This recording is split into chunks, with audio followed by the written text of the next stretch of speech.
Hello, friends. This is Dave Hurwitz, executive editor at ClassicsToday.com, here with great recordings you've never heard of. And today's great recording, well, let me tell you how it came about. It's an interesting story. As you know, I have a very good friend in Munich, music critic and scholar, Sören Meyer-Eller. And Sören Meyer-Eller went to the music festival Rarities of Piano Music in the German town of Husum in Schleswig-Holstein. And that was there's all kinds of unusual stuff. It's a very interesting festival. And one of the pianists there was Severin von Eckartstein, a very fine German pianist. And he gave a wonderful program of music by oh my goodness, who is it? Hannekainen, Florence Schmidt, Carl Nielsen, Nikolai Metner, and Felix Blumenfeld. Wow, baby, some really interesting stuff there. So anyway, Sören went to this festival and he came back and we were talking and he said, I saw this amazing piece, Theme and Variations, Opus 40 by Carl Nielsen. Ta-da! And he said, boy, I really don't know Carl Nielsen's piano music very well. And I said, ooh, it's marvelous, but there's not very much of it. You know, it's select. And there is a wonderful recording, and here it is, of the complete Nielsen piano music featuring Martin Roscoe on Hyperion Records. One of the best things Martin Roscoe ever did. It's a phenomenally terrific set, 2 discs. And so I thought we should talk about it because no one talks about Nielsen's piano works. You know, they come in sort of two clumps. There are major significant works and sort of lighter pedagogical works, but like Bartók's pedagogical works, like Mikrokosmos or music for children or whatnot, they're all expertly crafted and beautifully written. Nielsen was a violinist, but his piano music is quite distinctive. It's idiomatic for the instrument, and it sounds just splendid and very interesting. It's almost as though, some composers save some of their most intimate thoughts for like string quartets. Well, Nielsen's string quartets are early works for the most part. There's one later one. And I mean, they're beautiful. They're beautiful early works, but he gave up writing them. But his piano works percolate throughout his career, and some of them are extraordinary. So I'm going to tell you what's on here and suggest that if you haven't heard Nielsen's piano works, you investigate them forthwith because they are exceptional. So here we go. First, there's the Symphonic Suite Opus 8, which he wrote right about the time of the First Symphony. And it's a major work. It's about 15 minutes long. It's in 4 movements, which is what makes it symphonic. It begins with a remarkable piece called Intonation, which is fortissimo throughout and very proclamatory. It's really very distinctive and original, wonderful music. And then we have, I'm just going through what's on the disc. This isn't all, it's not in chronological order. A Dream About Silent Night, which is just a little bagatelle, 2 minutes long. Silent Night, Silent Night. The Festival Prelude for a New Century, which is another short little, occasional work. And then we get Piano Music for Young and Old. Now, this occurs in 2 books of 12 pieces each, arranged in terms of tonality, like the Well-Tempered Clavier. And they're didactic pieces. They're written for young and old, for amateurs and others. And they are beautiful, wonderful, exquisite little character pieces. I mean, they're terrific works. And then we've got the Humoresque Bagatelles, Opus 11, which are exactly what they sound like.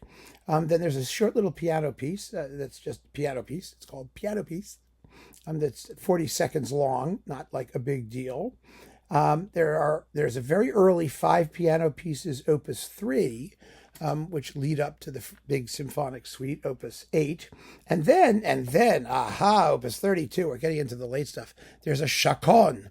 And the chaconne for piano is Nielsen's pianistic response to the great D minor chaconne from Bach's Partita for solo violin. Now, the sonata for the partita, whatever it is, the D minor partita. The fascinating thing about this piece is that, well, first of all, it doesn't sound like Bach, which is really good because Bach is, Nielsen understood. He was a violinist, and Nielsen wrote some extraordinary works, by the way, for solo violin, as Bach did. They really are amazing. and he, in writing his Bach Chaconne, he did not want to write something for solo violin. He wanted to do something that was in a different medium entirely, so the comparison wouldn't be too obvious. But it's a great work, a tremendous work. It's about 9-10 minutes long, and wow, it's easy to follow and enormously imaginative.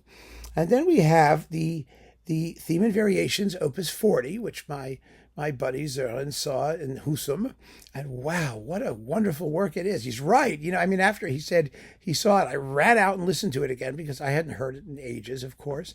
It's fabulous. It's based on a sort of a chorale tune, a little andante, and the variations are so full of fantasy and color and character and interest, and they really are just marvelous. Then we have, let's see, what else have we got here? We have the Suite Opus 45. This is in some ways Nielsen's biggest and most important piano work. It's in 6 movements, 20 minutes long. It was originally called the Luciferian, Lucifer, as not as in Satan, but as the angel of fire and light. I mean, it has music of extraordinary turbulence and struggle, and also pieces of pastoral charm and all of those things. It's an encapsulation of Nielsen's late style. It was written about the same time as the Sixth Symphony, the Semplice, and so it's there are moments that border stretch tonality. Let's put it that way, but that stretch it in Nielsen's own way, because he wasn't a chromatic sludge meister. Not at all, but he liked gritty harmony sometimes and rough counterpoint. That's what you get, and it's really an amazing piece of music. And finally, last but not least, his 3 piano pieces. That was, I think, his last piano work. Was it Opus 59? Yeah, and they are again very late Nielsen and exceptionally compact, compressed nuggets of Nielsenian expressivity, whatever that means. Yeah, so Martin Roscoe on Hyperion. It's a wonderful way to acquire some extraordinary piano music, and it covers just an enormous range, because you've got these lighter works that are just full of charm and character and Danish folk inspiration. And then you've got some of these really tough, knotty, challenging, exciting, more intellectual pieces, but that are also expressively very, very rewarding. I mean, this is great stuff, and done with incredible, I don't know, with craft and mastery, and from a composer who has no cachet as a piano composer at all. He's almost like Janacek's piano music, which is also an extraordinarily small but select group of works, where there are like no duds. It's all very interesting and different and characteristic of the composer. It's that kind of stuff. So it's a real legacy.